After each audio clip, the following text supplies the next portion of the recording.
Welcome back to my series where I paint weird things. Hi, I'm Rachel, and I think life needs to be more whimsical, so I paint things like dandy hippos and storks with frogs bathing in their mouths, and sometimes chickens in magnificent hats. And while for now this appears to be just an ordinary squirrel, I assure you it's one of my paintings, so it's not. Ordinary, that is. I mean, it is a squirrel, or as we call it in my family, a tree mouse. And that moniker is thanks to my middle daughter, and it was just so dadgum cute that it stuck around. Anyway, I have big plans for this little tree mouse, but before I can do all the fun little details that make him charming, I have to first make him look like a squirrel, and that's where, unfortunately, this painting went sideways. Because I'm gonna just be straight up with you. So much of my painting is trial and error, and sometimes the error seems to outweigh the trial. But what would life be without a lot of mess-ups and mistakes? It would be a whole lot less emotional and exciting, I'll tell you that. And you know what? Even though I screwed up and made this squirrel's face puffy and his eyes bulgy, just because I screwed up doesn't mean I'm a screw-up. The difference really does matter.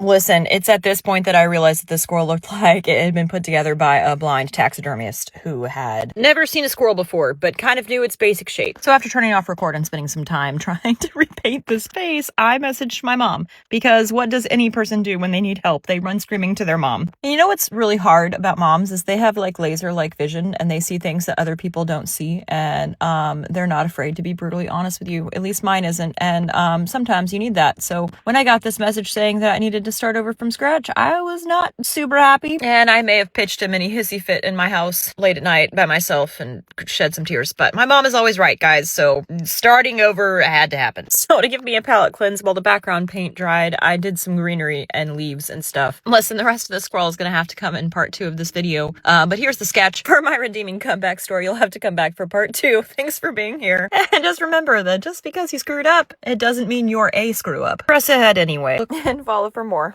Okay, bye.